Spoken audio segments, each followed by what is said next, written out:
It's the playoffs, and we got an absolute banger of a show. He said, Derek, do you want to do the Saturday games today? You want to get everything? He's like, hold on, let me crunch those numbers. Boom. Plays for every game. I mean, here we are on a Wednesday. It's not common to have everything out and markets all open. So you think there's a bit of an advantage to get to this early or what? I think so. I assume because it's playoffs, they wanted to get the lines out early. And if we were to wait until Friday, I think a lot of these lines would be gone. So I'm glad we're getting them all in today. Awesome. I'm super excited. We fired through it. We just got the numbers in maybe 15 minutes ago, 20 minutes ago. So everything's pretty fresh. Hopefully we can get anything. If we don't, we'll pivot. We're certainly going to ask the chat to help let us know where these numbers are, if they're seeing a different number somewhere else from a release point. But we got producer Mick on the button. So let's fire away. No time for farting around. Chargers, Houston up to 3-point dog here. Over under sitting at 42.5, down from 44.5. We're at Bet Rivers. Let's get right to it. And if you're not here, and I know not everybody has fantastic limits here, so we'll let us know where the number is, what the other book is. Yeah, I can't imagine there's going to be a huge discrepancy in terms of where this is, but this is a play we've had. Go to passing props, go to interceptions. And that plus 110 is good, right? Yep. Let's go. CJ Stroud, no interceptions, plus 110. We've had it before. I think it was a quick one that we lost. It was an early one that we had, but now that losing money sucks, but at least you can learn something from losing money in those props. And that is where your buy points are on these numbers that we talk about, right? Like, I think we got that last time at like minus 110 or something in that price range, like plus 110. I think we got the Darnold somewhere around this plus 116 as well. Those are probably project similarly in these spots, but that plus money looks good. Yeah. It's the same thing we've talked about all year. This projects as like a 60% winner, and they're giving it to us at a little plus money. Even if you get it at plus 105, you get it even money, it still looks good.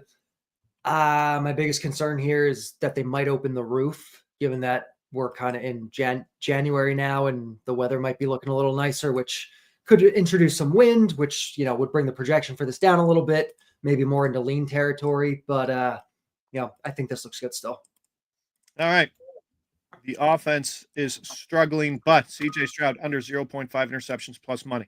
That's where we go from there. If anybody else has seen it at a different price, let me know as well. Maybe some buy points, as Derek just kind of mentioned. If you're on the fringe, if you're minus 105, let us know. We'll try to talk through the things as we get there. Still on Saturday. Pittsburgh, Baltimore. 10-point home favorite versus a division foe. I know nobody likes Arthur Smith. I know nobody really likes Russell Wilson right now. I know Pittsburgh beat Baltimore this year, scoring 18 points without a touchdown. They were also outplayed by 2.5 yards per play, which is substantial. That game probably should have went the other way, but it looks very reflective. It opened at 8.5. Total down substantially too. Down 3 points from the opener to 43.5 now. And this was the one that I was starting my thread, and this one, you're on the receptions, I'm on the yards. I'm going to drop it right after we release it here. We're at ESPN Bet, Score Bet for those in Canada as well. We'll have this, and we're at the receptions. Minus 102. Tight end, Pat Freiermuth, under 4.5 receptions, minus 102. Freiermuth, under 4.5 receptions, minus 102. There's a lot to like about this, and there's different ways to handicap this. I mean, you can look at his last two games, and it looks like just a cluster of targets, and you're like, wow, his usage is up. No, his routes and his snaps are the exact same. It's kind of just a blip on the radar. He averaged 3.3 catches for 30 yards from weeks 1 to 16, which is probably a better sample size. And Baltimore, I don't know how much you put into it, Derek. He had 5 targets, 5 catches for just 30 yards versus Baltimore. So whatever that matchup is, they've done good with it on the Baltimore side. Yeah, this one just screams recency bias. Like, he smashed this the last 2 games, but he's only gone over it, I think, 3 or 4 times besides those all year. And his usage hasn't really looked very different. This is still a run-heavy offense. This is a Baltimore team that, is going to be running the ball, eating some clock. They're slow-paced, so I like this one. Yeah, so I just tweeted out mine under the 44.5 receiving yards too. So I expect that. And like even versus Cincinnati last week, that number was like 36.5. Yeah. You usually don't see the books adjust that much in this spot. I know there's a lot of game script priced into that as well, but there might also be the fact that people are like, well, George Pickens ain't doing something. Some of those yards have to go somewhere. And I'm taking a long look at that George Pickens over at that 50 something yards because it's a discount. Yeah, you'd have to think. I mean, Pickens' usages, or at least his targets, are going to go up. This is not Pat Fryermuth's offense. Exactly, right? I wouldn't be surprised if the collection of Najee Harris and Jalen Warren put up much better numbers in the receiving game than Pat Freiermuth. I believe last game, 8 targets, 8 catches, somewhere in the vicinity of 50 yards between the two of them. Just that long ball's not there right now. So on that, Pittsburgh, Baltimore, we're on the Freiermuth under 4.5 receptions, minus 102. That is a gigantic number. Look at his week 1 to week 16 numbers before you just look at his last 2 weeks. On to Sunday, Denver, Buffalo. Buffalo out to a 9-point favorite. Orchard Park total at 46.5. So they've gone up 1.5 points from the opener, and the total's gone down 1 point. We're a play. We got 3 plays in this game. And I have lost so much money trying to figure out Sean Payton's backfield. I hate it. But I keep going back to it. I don't know I don't know what's wrong with me. But like the McLaughlin does help this thing out. So let's go Red Bet MGM here. Hard Rock, similar prices. Rushing numbers there, minus 115. Javonte Williams under 15.5 rush yards. That's where it is. Let us know if you see it somewhere else. If you don't have this out, if you're somewhere. I hate Sean Payton. Yes, it's been very difficult to judge. And like, I know you're not a touchdown better, but when you have like the shortest guy on your team, like last week versus Kansas City, I believe Jaleel McLaughlin was plus 260 to score a touchdown. And as a number 1 running back, which he kind of is, you're like, okay, that's a great price. They also don't run near the red zone. I don't know. It's a frustrating offense, but you think this is where it is because Javonte Williams' role has pretty much fallen off a cliff and he's just catching balls.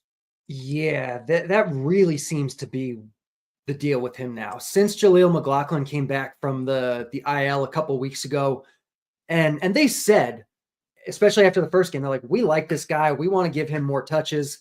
You can never trust a single word that comes out of Sean Payton's mouth, but he did say it. But you look at the last couple of weeks since McLaughlin's been back, Javonte has 3 carries total over those 2 weeks. 2 weeks ago, he got 0. They've been giving Estime carries, and they've been saying that they want to give him carries. So again, you can't trust Sean Payton. You literally never know. Like within the realm of possibility here is that Javonte Williams goes out and gets 18 carries and Jaleel and Estime combined for 3 between them. Like that is possible. But it seems like Javonte's the distant third here. So yeah, that's what I'm doing. I know it's a good running matchup, but it's just you got to bet more on the usage, I think, in this point. And you're looking at 15 carries over the last, like since the bye, over the last 4 games, and like one of those games was without Jaleel McLaughlin. He's been awful this year too. Let's put that in. Like they tried to give him the number 1 role early in the year, he did nothing with it. Yeah. So hopefully onwards and offwards with Javonte Williams. 2 more plays in this. Let's go 365. Book Caesars as well. We're going reception market. Make sure our number's still there.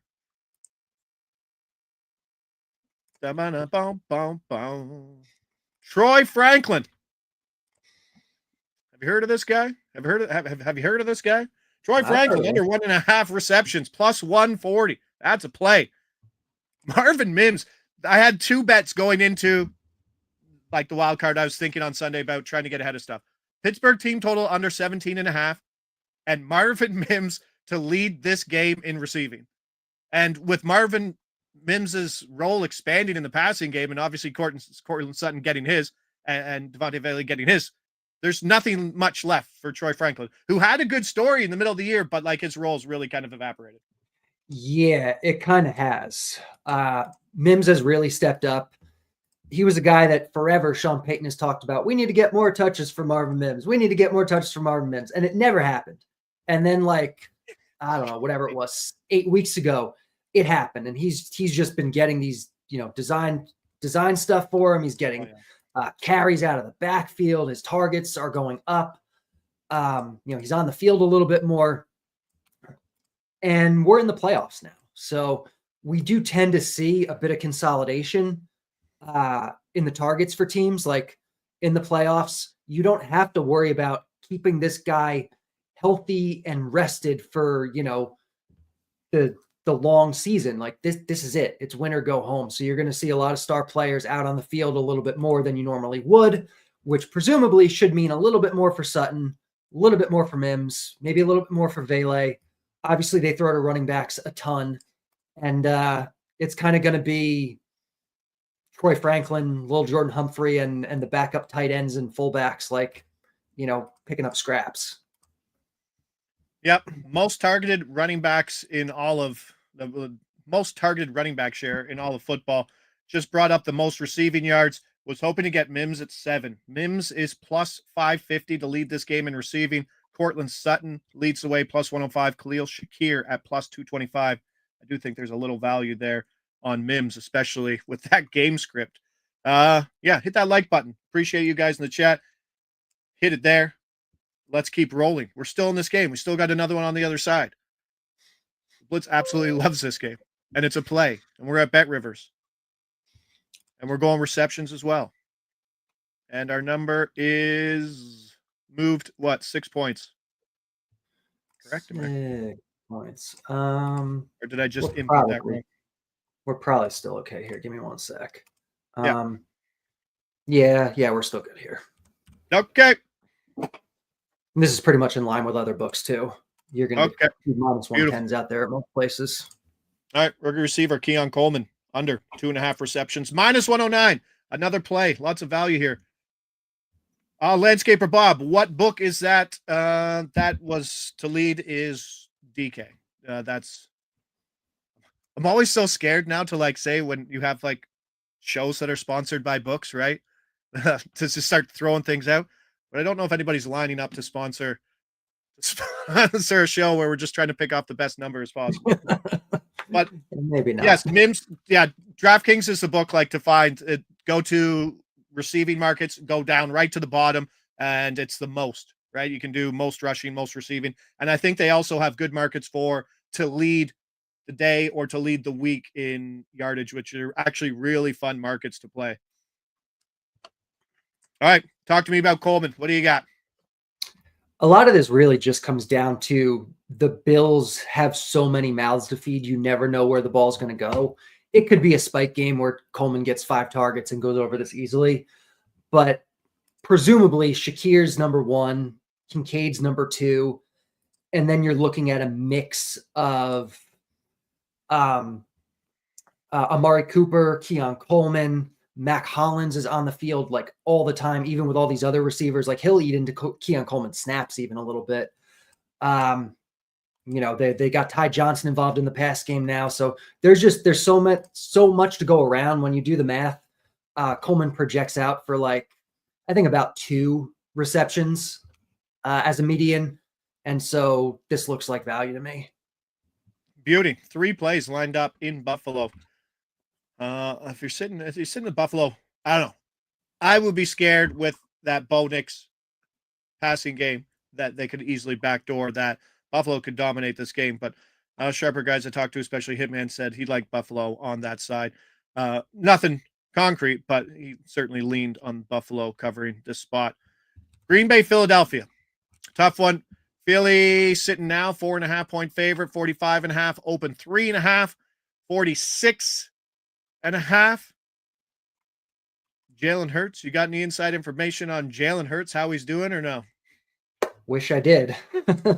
it is interesting just to see how it is. There was speculation about what people, even if you're healthy, to come back, right? Like we obviously knew that somehow he was going to get through concussion protocol, right? Like that would look pretty awful on the NFL if somehow he didn't check through all those boxes.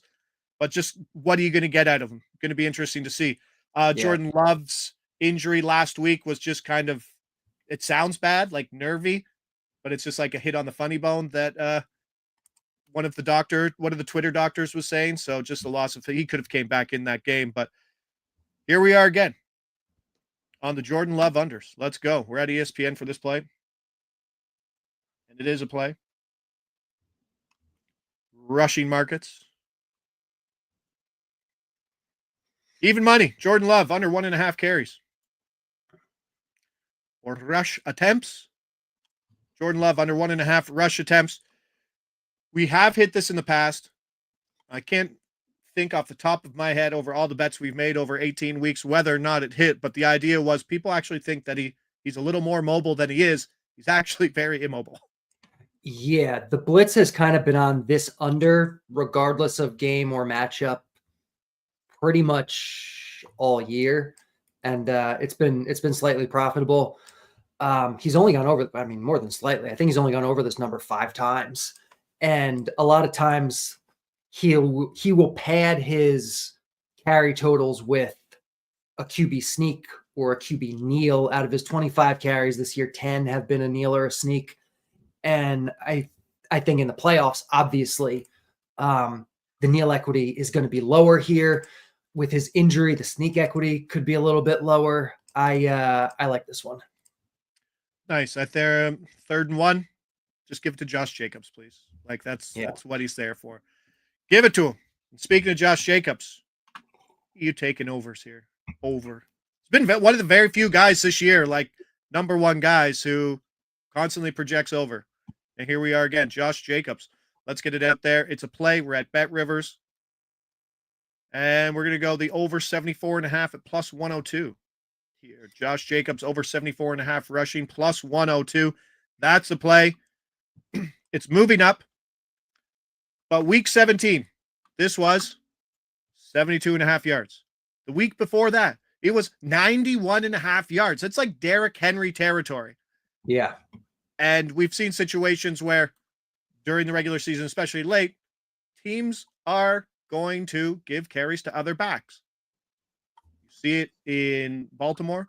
You see them wanting to give some Keaton Mitchell snaps just to get their guys healthy going into the playoffs. But now it's Josh Jacobs' turn. Now it's 95% RB opportunity for Josh Jacobs. Exactly. This line seems to be factoring in way too much the usage of the last couple weeks, which just is not relevant to the playoffs. Last week, Jacobs even came out before the game and he's like, I don't expect to get that many carries. And you saw like they mixed in the other guys way more than usual. In the playoffs, though, they're going to ride Jacobs. LaFleur is a guy who tends to ride his best back much more later in the year than he does earlier in the year. And we saw that as they came down the stretch, and then it tapered off as the games were less important. And now that we're in the playoffs, I fully expect this to be just Jacobs getting almost every handoff. Yeah, and there were points like a lot of his numbers are even skewed because they were up by a lot. Like that game where he had 74 yards at halftime and finished with like 80. Oh, he finished with 94. Like he could have had a lot more work in some of those games, but they just didn't. People are talking about lines at around 69.5. So Derek probably coming out here looking for that plus 102 and willing to take the 4 yards, 5 yards instead. That's exactly it. The value is almost identical. The 69.5 minus 110 is pretty much the same as a 74.5 plus 102. I took the plus money number. Take whatever you have access to. It's all good. It's all good. Josh Jacobs, it's all good. That's a quote. Let's go. Washington, Tampa Bay. I don't know if you've seen this, but the Tampa Bay Bucks don't have much of a secondary right now. Interesting. But have you seen or read anything or where you value or what you've had to input in terms of Jaden Daniels? Right? Like, do you read too much into 6 for 12 and 38 yards? Did you see the hit he took in Atlanta? They folded over like a taco.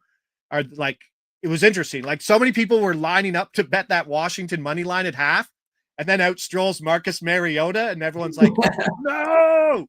But like he looked confident. So I mean, even that backup, it is. But where do you have Jaden Daniels in this game? I mean, I have him playing this week. I have him less aggressive with his legs a little bit than I probably normally would have, but it's not a clear situation right now. So I'll definitely be following it as we get closer to the game. Yeah, if you charted his rushing frequency over the course of the season, it would just be pit valley, pit valley. It rushing early in the season. Okay, injury, rib injury, slow it down. Gets back, gets the bye. Super running again, and now he's injured. So I wouldn't be surprised if it did kind of tail back. But I mean, it's all or nothing for him. So yeah, it's also the playoffs. So like, I mean, there's no tomorrow. Yeah, that's my coach speech right there. There's no tomorrow, and then I bang the wall or something, and then I leave, and then all the high school kids say that guy's a loser. You ever been in the locker room? Did you ever play football? Never played football. I played basketball. If you don't know, because Derek's always sitting down, Derek is sneakily tall. How tall are you? Like 6'2". I mean, not 6'2". Like tall, but yeah. When you're 5'10", everybody's tall. Yeah. All right. I couldn't stand the hurrah speech from football coaches. All right, where we go. We got one. This is it. So this is probably the game that's showing the least value across all the prop markets. This is going to be a lean here. And I mean, it is interesting. There's a lot of mouths to feed in this offense, but we're going to Bet Rivers here. Let us know. We're on receptions, and we're Jalen McMillan under 4.5, and we're taking some juice here at -143, I believe. Yes, -143. Projects for 45 yards with a total of 49.5, but this is also a guy who gets a lot of yards per reception, but I don't like you see Baker, like Culp came out of nowhere last week. Like there's all of a sudden there's next man up mentality in this Tampa Bay offense and everybody's involved. And at the end of the day, if they can just run Bucky Irving all game, like that would be ideal. Yeah, exactly. If we're lucky, Kate Otten will be back. I don't know if that's going to be the case, but if it does, that could take some targets away here.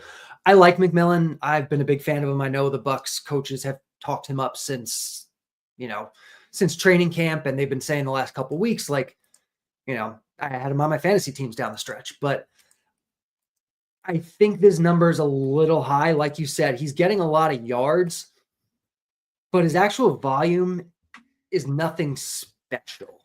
He's just getting over this the last few weeks. His target share is like 17% over the last 3 weeks, something like that. It's not like he's getting peppered with volume. He's good. He's starting to come into his own. But I think 4.5 is just a little high. Again, this is a lean. This is my least favorite one that we're going to do on all the shows, but out of everything that I'm looking at for this game, this one looks the best to me. Yeah, 3 straight games without at least 18% target share. Hasn't hit 18% in 3 games, and everyone's talking about, wow, 57 yards, 51 yards, 74 yards. You're like 7 targets, 5 catches, 5 targets, 5 catches. The efficiency is tough. That efficiency, can't continue at that level, especially when we're talking about, like deeper shots and stuff like that. Yeah, good point. Monday, Minnesota, LA Rams. Rams sitting a 1-point dog, total at 48. This opened -2.5, Minnesota leaning to the 3. It's come back. I was talking to Hitman about it in my media sense, just because I like to build the narrative. I'm like, is everybody, this is a low point for Minnesota and the market's reflective of that? And as a smart person at his side, he's like, no, the market's not. The narrative doesn't push the market, right? Like as much as we like to think. Yeah. The narrative is not smart money. No, it is not. Very rarely are you going to make money betting narratives. Yeah. Play. Caesars. Matthew Stafford's been so bad down the stretch. Like, do you want wide receiver 4? Like, is it like, let's go. Demarcus Robinson under 1.5 receptions plus 165 as I double check to make sure that number is there. Yes, it is. No one out here Wednesday hammering Demarcus Robinson under 1.5 reception markets, but you probably should. And why should you be hammering this under 1.5? I mean, Stafford has 1 passing touchdown over his last 3 games. Yeah. Has not looked good. Again, in the playoffs, teams tend to consolidate their targets to their star players. Robinson's a starter. Like, he will be on the field most of the snaps, but he's not out there for his ability to, catch passes. Like, we're going to see a lot of Puka. We're going to see a lot of Kupp. Now they have Tyler Higbee healthy. So he should be stepping up and becoming kind of like that third option for Stafford. I like the under 1.5 here at a big plus number for a guy who kind of just, that's like his average. I think the Blitz is projecting him here for, I think close to a 50-50 call on this. Yeah, Blitz is projecting 1.6, so a little better than 50-50. But you can thank week 18 versus Seattle for that. As I'm looking at the box score, 3 catches, 72 yards on 6 targets. Yeah. The 4 games before that, he had how many games? What? Hold on. How many games did he throw up donuts? 4 games. So 1, 2, 3, 4, 5. 5 targets, no catches, no yards in the 4 games before that, and that was substantial. Like, that's almost like 170 snaps that he played. Yeah. Like, you're not lying. He's out there.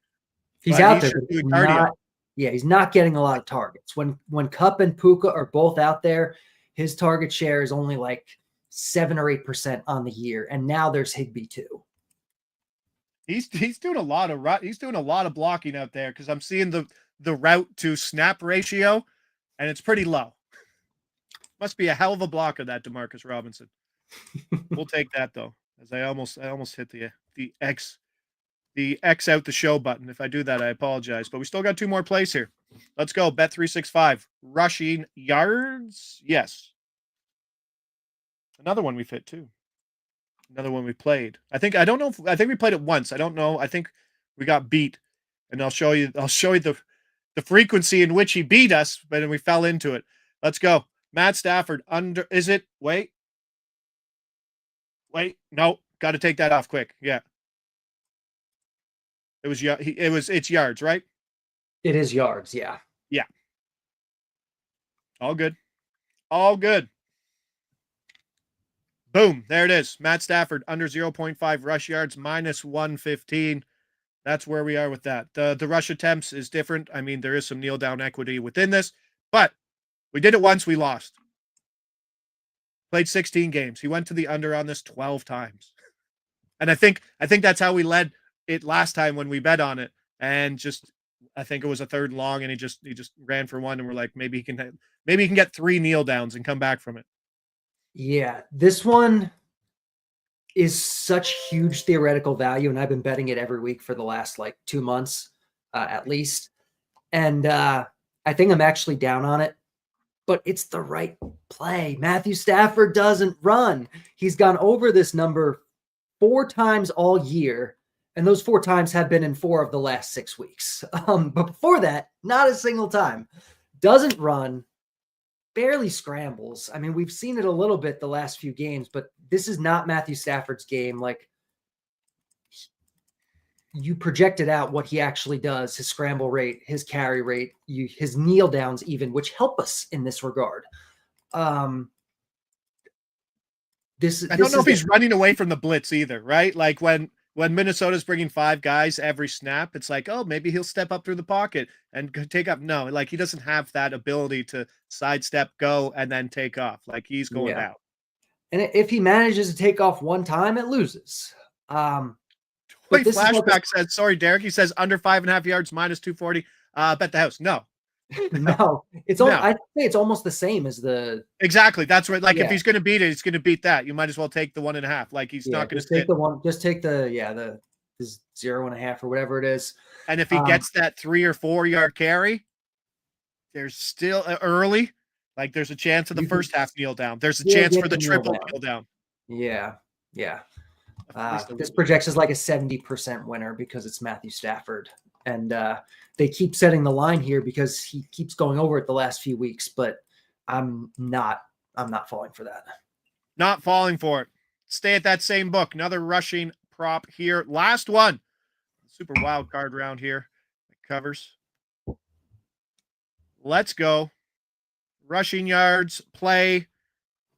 Cam Akers. Under 24.5 rush yards, -110. That's a play. We kind of touched on it with the Josh Jacobs stuff.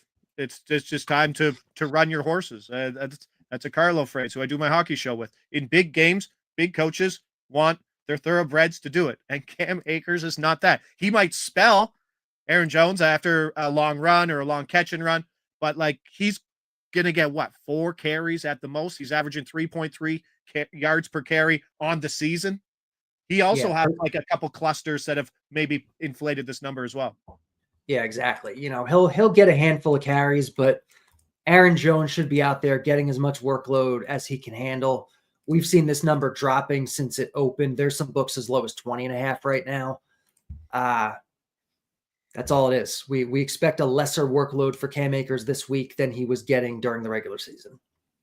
So there's the opposite. Southern Crest says no Kyron Williams. That goes on the other side now. And we just tweeted out when I did my show yesterday with Hitman, and he said the exact same thing. He's one of the most influential prop bettors out there. He's like, you'll never catch me. And we laugh about it on the show. You'll never catch me going out there betting Justin Jefferson over 85.5 yards from weeks 1 to 18. He says it's literally the easiest market for books to price because you know what you're getting with it. Like the variance within it isn't massive. Yeah, but they're not going to give you edge on it. Why would they? Like, it's not hard for them to know who Justin Jefferson is. Yeah, and that's why you get wide receiver 4 open markets at like 12 o'clock for the 1 o'clock kickoffs, because those are the ones that are risky. You're like, wow, Austin Pettis. I can't wait to bet Austin Pettis or Cedric Wilson over 6.5 receiving yards. But we were on Kyron Williams, but now we really can't, because there might be more value. If they're pricing Kyron Williams the same, there might be more value on his over, just because his running back opportunity share should be higher. No? Yes. No, I have Kyron projected for more work than usual this week. Plus Blake Corum's out. So it's very possible Kyron Williams gets every carry. You can't project him that way because you have to, but it's very possible that he's the only running back that touches the ball. Would you take under 25.5 -140 on Akers or under 23.5 -114? I would take the 20. I'm going to steal the words out of Derek's mouth. 23.5 -114. Yeah, I would too. That's a big discrepancy in price for 2 yards. And if you lose that, then okay, that's fine. But I mean, that's 26 points. That's pretty significant. You saw what Derek took on the Josh Jacobs, right? You took 4 yards and for what, like 6 points, 7 points, 8 points on the dollar. I think it was like maybe 12 points, but Oh, okay. Okay. Selling you short. I apologize. But then, like, boom, that's the entire wild card release on a Wednesday. Like, look at these numbers. I mean, transparency. It doesn't look fantastic in your account when you have these in there and the bottom falls out of the market and you're sitting there with crazy closing line value.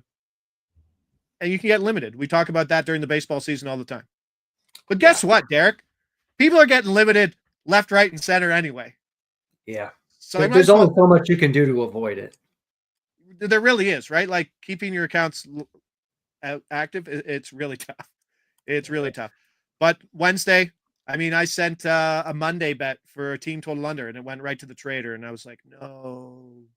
When it says going to the trader, like it should at least ask you, do you want us to review this bet? No, thank you. Yeah. Oh, Russia, my poor 365 account. I've seen that email. Although I'm trying to think, I can almost like get it off the top of my head. Although you're still allowed to bet here, any future bets will not be taken or something like that. That's they say it so nicely.